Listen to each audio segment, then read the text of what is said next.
Colleagues, let me start with Vladimir and say on this day of all days, I want to pay tribute to your leadership, Vladimir. And friends, it is right that we mark this grim anniversary together. For 3 years, we have been united in opposition to Russia's barbaric invasion.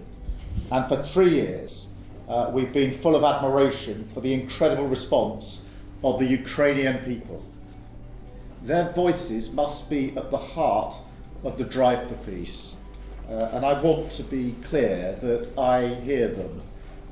I think of the soldiers and the civilians that I met in Kyiv just a few weeks ago in the ICU, the burns unit, the witnesses to the horror of Bucha, the school children I met living under constant bombardment, the soldiers training in the UK bound for the front line.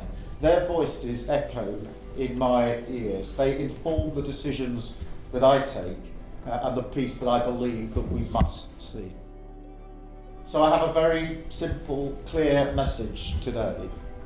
The UK is with you today and every day. From His Majesty the King to the NHS workers volunteering in hospitals in Ukraine, to the communities that took Ukrainian refugees to their heart. And that's why I signed our 100-year partnership with President Zelensky last month, because we believe in Ukraine's fight today and the country's incredible potential to thrive in the years to come. This is a time for unity. In this crucial moment, as talks begin, we must work together to shape the outcome.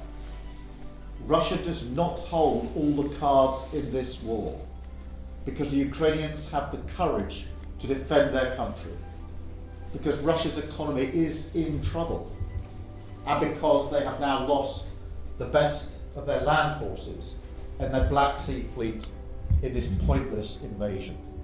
So we must increase the pressure even further to deliver an enduring peace, not just a pause in the fighting.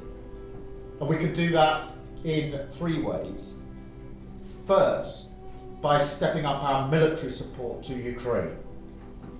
And the UK is doing that, providing £4.5 billion in military aid this year, more than ever before.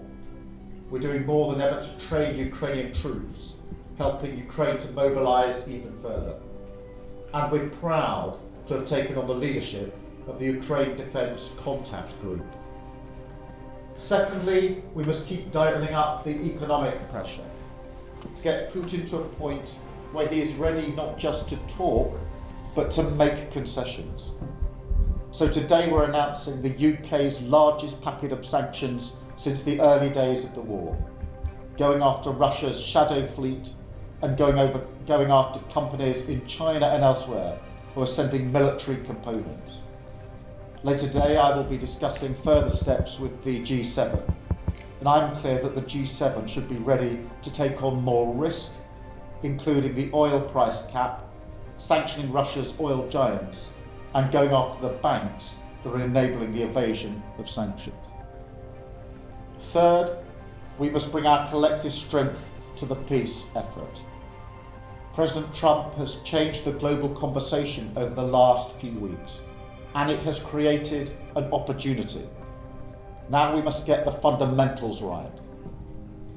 If we want peace to endure, Ukraine must have a seat at the table, and any settlement must be based on a sovereign Ukraine, backed up with strong security guarantees.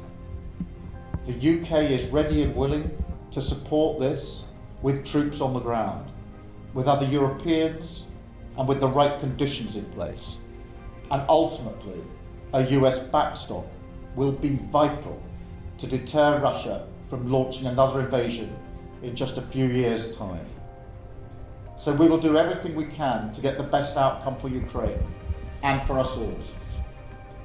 And let me close with one of the voices I mentioned earlier, a patient called Petro from the burns unit that I visited in Kyiv. He said to me, if Ukraine fails, Europe will be met.